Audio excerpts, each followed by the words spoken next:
दयामय पिता ईश्वर तुम धन्यवाद हो प्रभु ये पापिनी मुख दे प्रभु तुमरे नाम को उच्चारण करिबार मते मते सहाय्य करियछ। आमे पाप करियछ तथापि तुमे अनुग्रह प्रदान करियछ। आमे विपदगामी होइयछ तुमे हमर हस्त धरियछ। अबाट होइयछ तथापि तुमे हमर हस्त धरियछ पिता। हाँ प्रभु आमे जेपरि आमरी मन आत्मा हृदय तुमरी निमंते जेपरि सजाड़ी एवं तुमरी पथरे स्थिर होई रहिबु तेणु आशीर्वाद कर। जो वाक्य रखियछ प्रभु से वाक्य को प्रभु मो मुख दे तुम्हें कह प्रभु जेपरि ये शिक्षा प्रत्येक जानिबे प्रभु आशीर्वाद कर। यीशु नाम छोट विद्या मांगिले आमेन।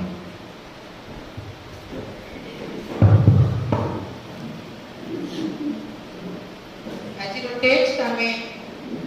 प्रति वर्ष सब बेले फर्स्ट लैंड सीजन आम शुणु सब बेले प्राय आसी विभिन्न प्रभु दासक दे प्राय आम शुणी अच्छु तथा पुणी आउे रिपीट होते मु भावुची शिक्षा पुणी असंपूर्ण कि रही जाइए आहरी तेणु पाउल कहती असार वाक्यवादी एवं प्रवंचक ख्रीष्ट परिवार ख्रीष्ट विश्वासी मानू जेपरी पथभ्रष्ट न करती तेणु शिक्षा दियो एवं अनुयोग कर। तो आज जो टेक्स्ट जो 12 पद 19 पद जहाँ जदि बाइबल में देखिए ताहले विजयर यात्रा बोली लिखा अछि। ए टेक्स्ट को आमे माथ्यू रे मध्ये पाई परिबा मार्क पुस्तक रे मध्ये पाई परिबा लूक पुस्तक रे मध्ये पाई परिबा किंतु एठारे हम गोटे जिंस देखु अछु जे एठी यहूदी माने जते बेले यीशु विजय यात्रा आरंभ करूछंती जो माने ताको संगरे थिले से माने प्रशंसा करिवारे लागुछंती एवं उच्च स्वर रे कहिबा लागू अछंती होसाना प्रभु को नाम रे जे आसु अछंती से धन्य धन्य इस्राएल राजा। गोटे इंग्लिश रे गोटे उक्ति अछि स्टेटमेंट अछि repentance is not when you cry repentance is when you change. हम अनुताप करू पश्चाताप करू बोली सेते बेले हम जाना पड़ू जेते हम निजको बदला बाटी करी उच्च प्रशंसा करके कहले सेठी अनुताप प्रकाश पाए नहीं। एई लोक माने जो माने आज प्रभु को नाम रे जे आसु अछंती धन्य बोली जो माने कहू अछंती से माने आउ थोड़े पुनी कोन कहले गोटे स्लोगान याकु क्रूस रे चढ़ा यीशु को क्रूस रे चढ़ा एई माने ही कहे। तेणु जोनो 21 पर्व लास्ट पर्व से पर्व देखिबा आपण यीशु शिष्य मानक उपस्थित रे लोक मानक उपस्थित एते आश्चर्य कर्म मान करी अछंती जे जदि ताहा गोटी गोटी कर पुस्तक रे लेखा जाता ताहारे जगत रे स्थान पाइ नथंदा तथापि लोक मानकर आत्मा कठिन होई अछि लोक माने यीशु को चिन्हि पारि नथि। तेणु जोगन सुसमाचार पुस्तकटी अन्य माथ्यू मार्क लोक सुसमाचार पुस्तक तार टिके भिन्न लागिला कोन पे अन्य सुसमाचार पुस्तक रे यीशुଙ୍କର जन्मावली अछि बाल्यकाल विषय अछि शिष्य मानकर नियुक्ति विषय अछि यीशुଙ୍କ रूपांतरित विषय अछि दृष्टांत गुडिक अछि आश्चर्य कर्म गुडिक अछि किंतु जोहनाइटी आश्चर्य कर्म विषय किछि लेखि नांती कम लिखिछंती एई सब जिंस जाक जोहन पुस्तक रे आमे पाई करू ओनली 8 आश्चर्य कर्म आमे जोहन पुस्तक रे देखि पारुछु ता भितरु 2टी आश्चर्य कर्म जहाँ रिपीट हेछि अन्य सुसमाचार पुस्तक रे 5000 लोकन को खाइबा को देबा आउ जड़ रे चाली ए 2टी अन्य सुसमाचार पुस्तक रे रिपीट हेछि अन्य आश्चर्य कर्म गुडी को रिपीट हेछि कोन पे लोक माने आश्चर्य कर्म देखि कि मध्य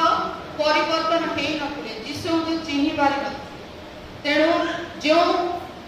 भविष्य वाक्य होइतला जिकुरे 9 कर्म 9 पदरे ସେହି ଭବିଷ୍ୟ ବାକ୍ୟ ପ୍ରତି ଲୋକମାନେ ବଧିର ହୋଇଥିଲେ ଏବଂ ଯୋଉ ସଫଳ ବାକ୍ୟ ଯୋଉ ଫଟୁ ଅଛି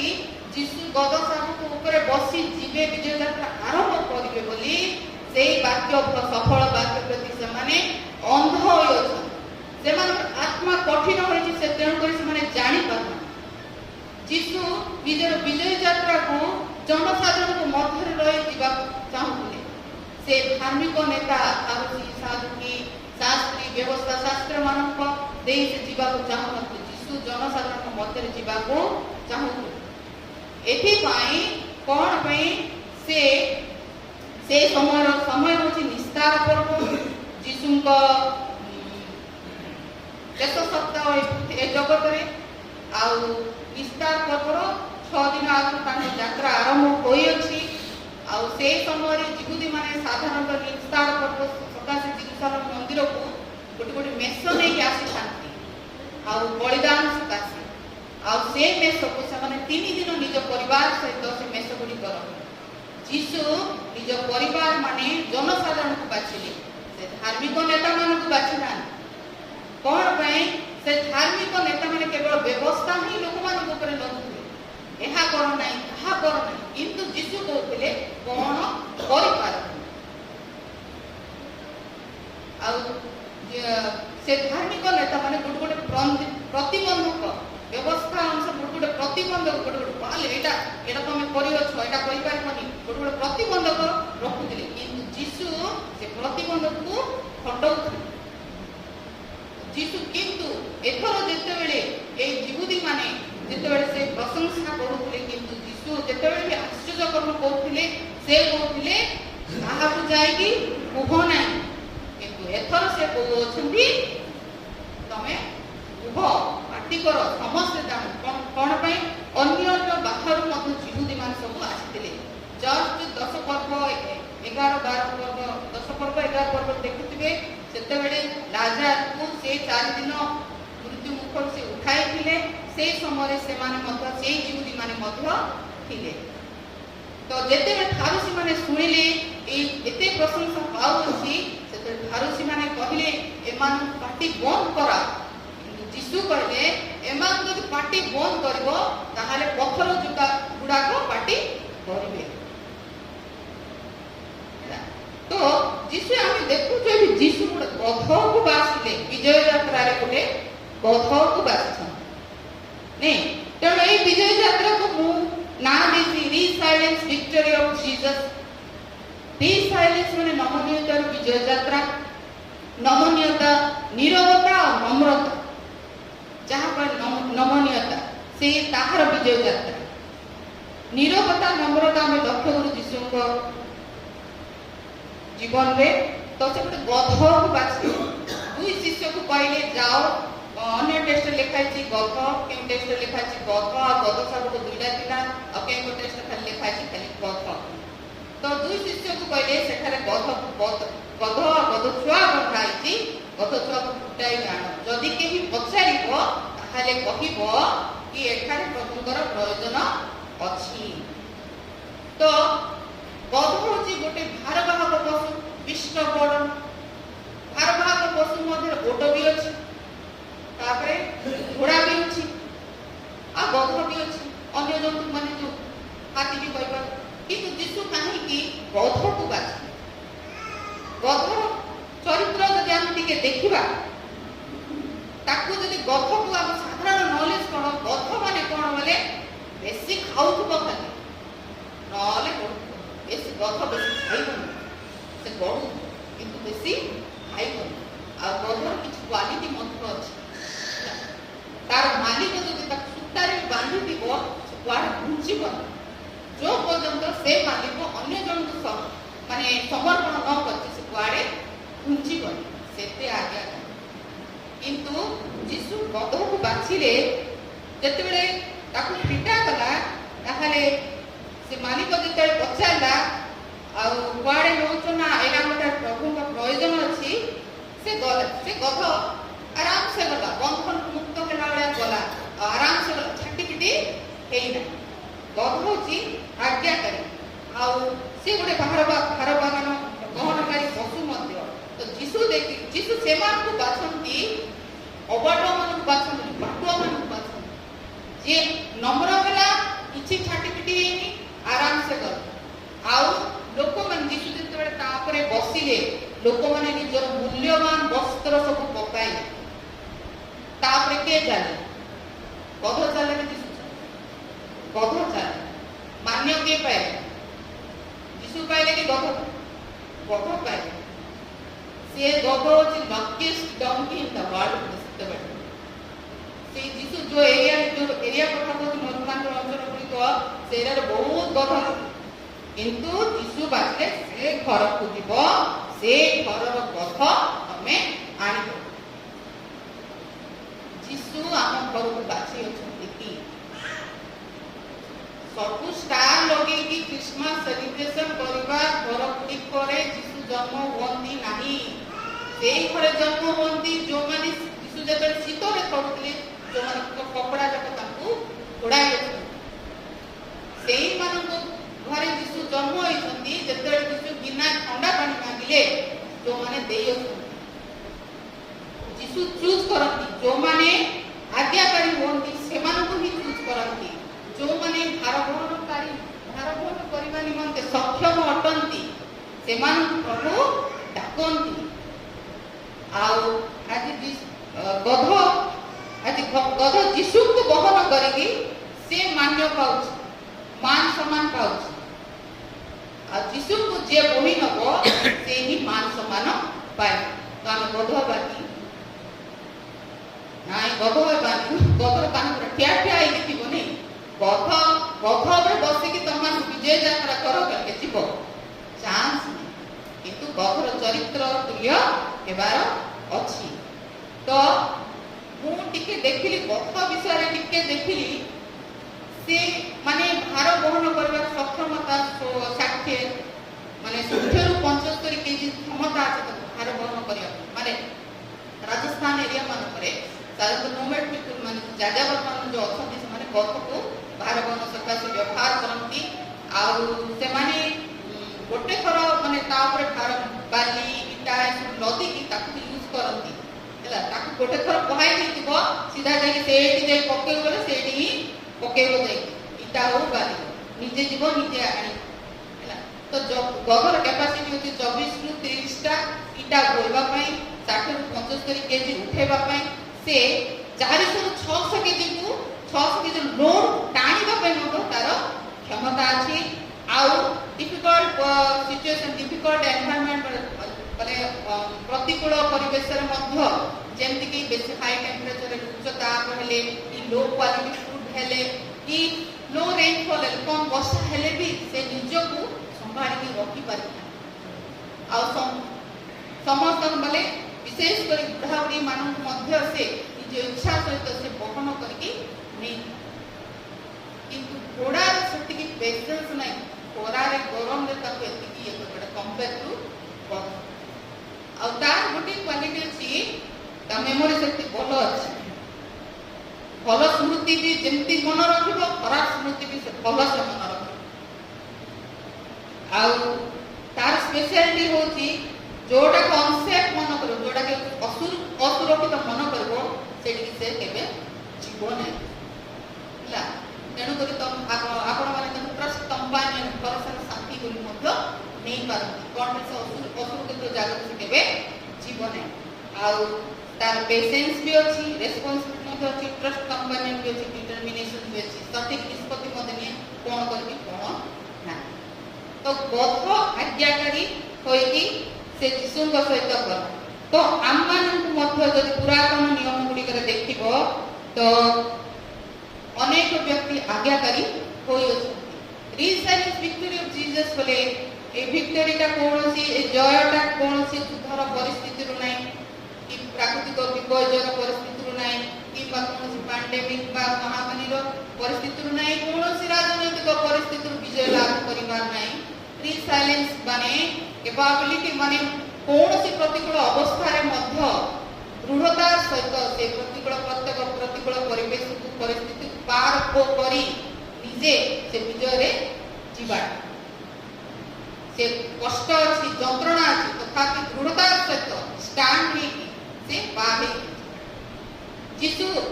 रथ उपरे बसिक जाऊ अछंती से देखि पारुछंती सम्मुखरे तांकर आनंद अछि से देखि पारुछंती तांकर कष्ट अछि जंत्रणा अछि किंतु से जीवन रूप मुकुट मध्य अछि। पुरातन नियम रे हम अनेक आज्ञाकारी व्यक्ति मान मध्य देखिबा जदि आमे देखिबा अब्राहम को मध्य से मध्य गोटे आज्ञाकारी थिले निजर पुत्र को मध्य से बलिदान करबा को पाछर माने पछै नथिले। सामुएल को जदि देखिबा कि से जेते बेले साउल जने उत्तम शासक जेपरि हेई न पाले से शोक करूथिले तो प्रभु कहले कि तुमे दाऊद नहीं तुम बैठले को जाओ जेथरे जिसिर पुत्र अछि तांकु तुमे अभिषिक्त करिवो से सुनिले तो किंतु प्रभु कहले मु कहिबा जाय मात्र अटिबो तो जिसिकर गोटे पुत्र आसला प्रथम पुत्र इलिया आसला से देखला ओ उच्च अछि बुरा अछि सुंदर अछि आको आगे राजा करबा किंतु प्रभु कहले नाय नहीं कारण सदा प्रभु बाह्य रूप देखंती नहीं से अंतकरण देखंती तापरे बोले ठीक अछि ताले गोटे परे गोटे 1 2 3 4 एमिते कि 7टी पुत्र क्रॉस करले हेले प्रभु कहले नाय ए भितरे केही नाहंती तो परमेश्वर कहले आउ जणे अछि से नाही एठी डाकोता जेते बेले आउ जणी के से दाऊद से मेष चोराय डाकिथिला जाइथिला आउ से जेते बेले ताके डकाय कि अना हला परमेश्वर कहले ए भी से पुत्र आकु राजा में अभिषिक्त कराओ। दानियल शब्द मयसद अवेद्र को जदि देखिबो से माने राजकीय खाद्य को मना करते खाइबा कोन पई ताहा हम पई अपवित्र हम खाइबुनी तेणु से मानन से अग्नि कुंडर मत ताकू पका जाइथिला से माने ईश्वर को पवित्र बोली जो माने मान्य करन से माने आज्ञाकारी होंती आ परमेश्वर ताकू रक्षा मध्य करिवे। तो सन जदि देखिबा कि अनेक लोक प्रभु बाछन्ते अनेक लोक को किंतु अनेक लोकों द्वारा से कार्य करांती किंतु बेले बेले एमिति आसे जे एमिति परिस्थिति आसे जे जदि आमे मोसा को देखिबा तांको बाछितिले यीशु से मिसरीय प्रभु बाछितिले से मिसरीय देश इस्राएल लोक मान को उद्धार करके आनबा आ से प्रतिज्ञात देश रे मु तुम मान को पहुंचाई किंतु जेपरि शास्त्र कहे जणे पापीर जणे जनकर अनाज्ञा बहता जोगु अनेक पापी हेले जनकर आज्ञा बहता जोगु अनेक धार्मिक हेले जेते बेले हवा आदम जेते बेले से फल खाइले पाप करले अनेक पापी हेले पाप जेते बढ़ी चलला नोह को से धार्मिक देखिले एवं नोह मानिले प्रभु को कथा से पाणीपाग से ऋतु भी नथिला से पाणीपाग मत नथिला किंतु कहले तुमी गोटे जहाज निर्माण कर मु जल प्लावन पृथ्वी रे कराइबी जहाज थिला 150 हाथ लंब उच्च 300 हाथ लंब किंतु से वाक्य को सुनी खाली हो प्रभु करूची किंतु कौन से ऋतु नथिला कि सेही प्रकार मेघ भी देखु नथिले किंतु से जहाज निर्माण करि चलिले तापर प्रभु कहिथिले जहाज निर्माण करिवार 7 दिन परे मु जल प्लावन करेबी आ प्रति दंपति को तुमे से जहाज रे प्रवेश करेबो जदि नोह से दिन मानि न थाते ताहाले आमे न थांतु नोह को कुटुंबर 8 प्राणी बंची पाते तो एई परि अनेक लोकों को से बाछंती ए कार्य निमंते ताकरी कार्य निमंते मोसा को मध्य बाछि थिले किंतु मोसा से प्रतिज्ञात देश रे पहुंची पारले कि पारिना कौन पे पारिना कि जेते बेले तांको तांकरी से मन इस्राएली लोक माने कहिले कि हमको पानी जल दरकार आमे तुषारे मरिबु ना कोन से सेतेबेले जाई प्रभु को प्रार्थना कले कहिले प्रभु ए माने मते विरक्ति करूछंती तो परमेश्वर कोन कहले पत्थर को जाई कि आज्ञा दियो କିନ୍ତୁ ମୂଷା କ'ଣ କଲେ? ମୂଷା ତାଙ୍କର ଯଷ୍ଟି ଥିଲା, ସେ ଯଷ୍ଟିରେ ସବୁ କରୁଥିଲେ, ସବୁ ଆଶ୍ଚର୍ଯ୍ୟଜନକ ଯଷ୍ଟି ବାହାର କଲେ। ସେ ପଥରକୁ 2 ଥର ଆଘାତ କଲେ, ଥରେ ନୁହେଁ 2 ଥର ଆଘାତ କଲେ। ସେତେବେଳେ ପରମେଶ୍ୱର କହିଲେ, ତୁମେ ମୋତେ ଇସ୍ରାଏଲ ଲୋକମାନଙ୍କ ଆଗରେ ପବିତ୍ର ବୋଲି ମାନ୍ୟ କଲ ନାହିଁ, ତେଣୁ ତୁମେ ସେହି ପ୍ରତିଜ୍ଞାତ ଦେଶରେ ପହଞ୍ଚି ପାରିବ ନାହିଁ।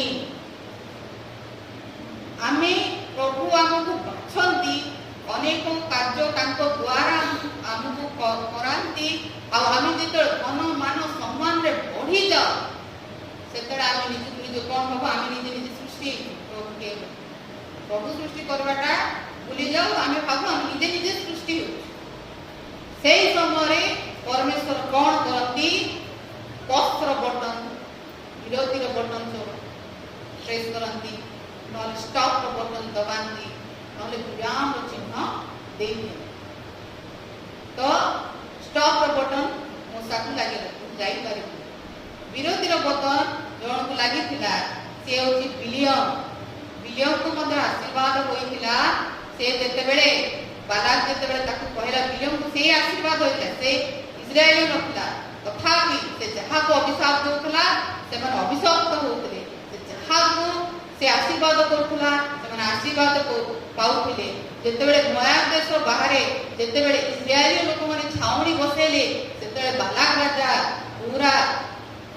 କଷ୍ଟ ହେଇଗଲା, ବିଚଳିତ ହୋଇ ସେ କହିଲା, ସେଇ ବିଲିୟମକୁ ଡାକ, ଆଉ ସେ ହିଁ ଏମାନଙ୍କୁ ଅଭିଶାପ ଦେଲେ, ମାନେ ଏଠି ଅଭିଶପ୍ତ ହେବେ। ତ ତାଙ୍କର ଆସିଲେ ଅଧିପତି ମାନେ ଆସିଲେ, ବିଲିୟମକୁ କହିଲେ, ଚାଲ ବାଲାକ ରାଜା ଡାକୁଅଛି, ତାହେଲେ ଏମିତି ଅଛି ଇସ୍ରାଏଲ ଲୋକମାନେ ଛାଉଣି କଲେ। କିନ୍ତୁ ବିଲିୟମ କ'ଣ କହିଲେ? ନାଇଁ ନାଇଁ, ମୁଁ ପ୍ରଭୁଙ୍କୁ ପଚାରେ, ମୁଁ ପ୍ରାର୍ଥନା କରି ପ୍ରଭୁଙ୍କୁ ପଚାରେ। ବିଲିୟମ ଯେତେବେଳେ ପ୍ରାର୍ଥନା କଲେ, ସେତେବେଳେ ପ୍ରଭୁ ତାଙ୍କୁ ଉତ୍ତର ଦେଲେ, ଇସ୍ରାଏଲୀୟ ଲୋକମାନଙ୍କ ଉପରେ ମୋର ଆଶୀର୍ବାଦ ଅଛି, ମୋର ଲୋକ ସେମାନେ, ତମେ କିଛି ଅଭିଶାପ ତାଙ୍କୁ ଦବ। ପୁଣି ବିଲିୟମ ସେ ବାଲାକ ଲୋକମାନଙ୍କୁ ପଠେଇଥିଲେ, ସେମାନେ କହିଲେ, ନାଇଁ ନାଇଁ, ମୁଁ ତୁମ ସଙ୍ଗେ ଦେବିନି, ଆଉ ଇସ୍ରାଏଲୀ ଲୋକମାନଙ୍କ ତାଙ୍କର ଆଶୀର୍ବାଦ ଅଛି, ସେ ତାଙ୍କରି ଲୋକ, ମୁଁ ତାଙ୍କୁ କେବେ ବି ଅଭିଶାପ ଦେବିନି। ସେହିପରି ଯେତେବେଳେ ବିଲିୟମକୁ ପୁଣି ଆହୁରି ନାଇଁ ଧନ ସମ୍ପତ୍ତି ଦେଇକି ମୁଁ ଏ ରାଜ୍ୟର କିମ୍ବା ଦେଶର ଅଧିପତି ତାଙ୍କୁ କିଛି କରାଇବି, ଗୋଟେ ବଡ଼ ପୋଷ୍ଟ ଦେବି ବୋଲି କହିଲେ, ସେତେବେଳେ ସେ ପୁଣି ଆଉଥରେ ବିଲିୟମ କହିଲେ, ଠିକ ଅଛି, ମୁଁ ପ୍ରଭୁଙ୍କୁ ପ୍ରାର୍ଥନା କରିବି ବୋଲି। ତ ପ୍ରଭୁଙ୍କୁ ଆଉଥରେ ସେ ପରମେଶ୍ୱରଙ୍କୁ ଆଉଥରେ ଡାକ ପକାଇଲେ। ଆଉ ସେ ସେତେବେଳେ ପରମେଶ୍ୱର କହିଲେ, ଯାଅ, ମାତ୍ର ମୁଁ ତମକୁ ଯାହା କହିବି ତାହା କରିବ। ସେତେବେଳେ ସେ ଗଧ ଉପରେ ଚଢ଼ି ସେ ବାହାରିଲେ, ସକାଳୁ ପାହାନ୍ତିଆ ବାହାରିଲେ। ସେ ଯେତେବେଳେ ଗଧ ଉପରେ ଚଢ଼ିକି ବାହାରିଲେ, ସେତେବେଳେ ସେ ରାସ୍ତା ସମ୍ମୁଖରେ ଜଣେ ଭୂତ ଖଣ୍ଡା ଧରିକି ଠିଆ ହୋଇଅଛି। ତ ଗଧ ଦେଖିଲା ଜଣେ ଭୂତ ଖଣ୍ଡା ଧରିକି ଠିଆ ଅଛି, ସେ ସିଧା ସେ ଗଧ ବିଲ ଆଡ଼କୁ ପଳେଇଲା। ତାପରେ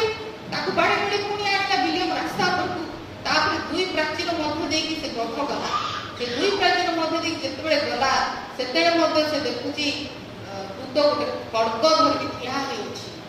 ତ ସେ କ'ଣ କଲା? ଗଧ ଘୋଷାଡ଼ିକି କାନ୍ଥରେ ଘୋଷାଡ଼ିକି ଗଲା।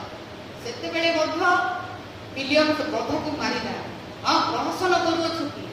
ପୁଣି ଯେତେବେଳେ ସେମିତି ହେଇ ଯେତେବେଳେ ସେ ସଙ୍ଗୀନ ରାସ୍ତା ହେଇକି ଗଲା, ସେତେବେଳେ ମଧ୍ୟ ଗଧ ଦେଖୁଅଛି ଗୋଟେ ଭୂତ ନିଷ୍କୋଷ ଖଡ଼୍ଗ ଧରିକି ସେ ରହିଅଛି। ବିଲିୟମ ଦେଖିପାରୁନି ଭୂତଙ୍କୁ, ଗଧ ଦେଖିପାରୁଛି। ସେ ଜ୍ଞାନ ପାଇଅଛି, କିନ୍ତୁ ତା ସାମ୍ନାରେ କିଏ ଠିଆ ହେଇଛି ସେ ଦେଖିପାରୁନି, ଗଧ ଦେଖିପାରୁଛି। ତ ଯେତେବେଳେ ବାଟ ପାଇଲାନି, ସେ ଗଧ ଖସି ପଡ଼ିଲା। ଖସି ପଡ଼ିଲାଠୁ ବିଲିୟମ ପଡ଼ିଗଲେ। ସେତେବେଳେ ସେ ଉଠିକି ପ୍ରହାର କରିକି କହିଲା, ତୁ ମୋତେ ପ୍ରହସନ କରୁଅଛୁ ବୋଲି ଜୋରସରେ ଆହୁରି ମାରିଲା। ସେତେବେଳେ ଭୂତ ଦେଖିଲା ଗଧର ପାଟି ଫିଟେଇଲେ। ଆଉ ଗଧ କହିଲା, ମୁଁ କେବେ ହିଁ ତୁମକୁ ଏପରି କରିଅଛି? ଜନ୍ମାବଧି ତୁମେ ମୋ ଉପରେ ବସିଅଛ, ମୁଁ ତୁମକୁ କେବେ ହିଁ ଏପରି କରିଅଛି? ତୁମେ କାହିଁକି ମୋତେ 3 ଥର ପ୍ରହାର କଲ? ସେତେବେଳେ ଭୂତ ବିଲିୟମର ଜ୍ଞାନ ଚକ୍ଷୁ ଫିଟାଇଲେ। ସେତେବେଳେ ବିଲିୟମ ସେ ଦେଖିପାରୁଛି ଯେ ଏଇଠି ଭୂତ ଗୋଟେ ଖଡ଼୍ଗ ଧରିକି ଠିଆ ହେଉଛି। ସେତେବେଳେ ଭୂତ କହିଲେ, ମୁଁ ତୁମକୁ ଏଇ ଖଡ଼୍ଗରେ ବଧ ହିଁ କରିଦେଇଥାନ୍ତି, किंतु ए गध जो गध तुम 3 थर बंचाए तो ये हम देखु प्रभु ताको कहले जाओ बोली किंतु कोन पे से आउ थर तक खड़ग करके तो मारिया को चेष्टा कर पुणी को आत्रे कहूची कारण परमेश्वर बाह्य रूप देखती नहीं मनुष्यर अंतकरण देखती जेते बालक राजा मु तते अधिपति करिबी सब देबी ता अंतकरण रे लोभ जागृत होई हैला ता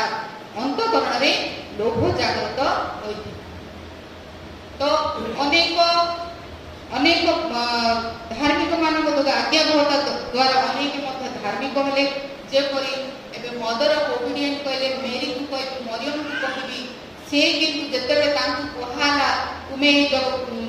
यीशु को जन्म दब एपरी एपरी प्रभु को योजना अछि सेतेबेले से कहला गोटे प्रश्न करिनी मु प्रभु को दासी आपण वाक्य अनुसार मो प्रति फटू से केबे पछाई आ से बाहर कोन से करला से आज्ञाकारी होला गोटे भी प्रश्न करिनी मु जणे बागदात्री तथापि केमि देटा हबो तथापि से कहला ठीक अछि प्रभुंकर वाक्य अनुसार मो प्रति फटू तापर बाइबल रे जदि देखिबा गोटे आज्ञाकारी पुत्र बोले यीशु को ही कहू कोन पई से ताको पिता ईश्वर को आज्ञा बहन कले आ मनुष्य भाव रे देखा जाय मध्य मृत्यु पर्यंत जहाँ फिलिपियो 2:8 देखिए मृत्यु पर्यंत कृष्य मृत्यु पर्यंत आज्ञा बहई आपना को अवनत कले आ पुत्र हेले दुख भोग द्वारा आज्ञा बहता से शिक्षा कले आ एप्रिल 5:8 देखि पारिबे आपण तो सेई दिन यात्रा रे सेई दिन विजय यात्रा रे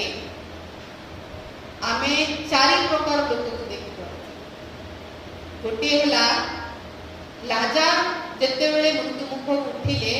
जे जिहुदी माने थिले सेई जिहुदी मान साक्षी की जो जिहुदी माने थिले से मान आउ जण को आमे देखि पारुछु शिष्य मान आउ जण को आमे देखि पारुछु फारूसी मान आउ जण को आमे देखि पारुछु काहाकू जो माने यीशु का विषय रे सुनी जिहुदी जेरूशलेम मंदिर को जाउथिले सेमान सेही जिहुदी मान सेमान मध्य में देखि पारु किंतु यीशु को मृत्यु उद्धारे के यीशु को भार वहन करला को श्रेणी रो लोक भार वहन कर सेमान कहउछंती गोटे से शिष्य माने ही भार वहन कले शिष्य माने जेते यीशु को भार वहन कले से माने कोन हेले से माने प्रेरित रे रूपांतरित से माने प्रेरित हेले आउ से माने शिष्य माने भार वहन कला उतारे से माने शिक्षा देबा को लागिबा सहित लोक मान को शिक्षा देबा को लागिबा सहित सुसमाचार मध्य प्रचार करले जदि आज आमे अछु आज लोग आज एठी ठिया वाक्य कहूची बेले से प्रेरित मानक जो नले मोर स्थान से पछरे थांता नले से चर्च बाहर भी था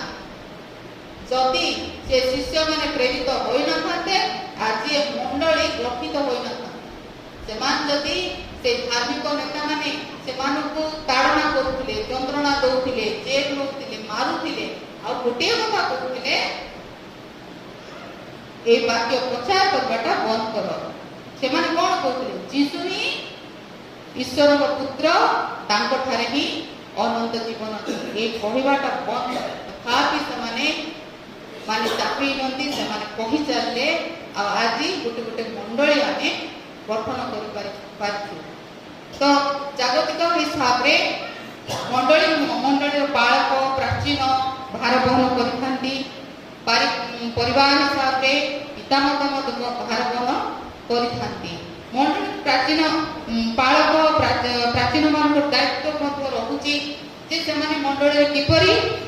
श्रृंखला परिस्थिति रखिबे आउरी विश्वासी मान को आत्मीय दिगरे बढ़ाइबे आउ सहभागिता पूर्ण जीवन जेपरि प्रत्येक विश्वास जेपरी काटिके सेमाने सेमानकर दायित्व रखुछि। अनेक पालक अछंती किंतु आजकल बेसी पालक मु देखु नै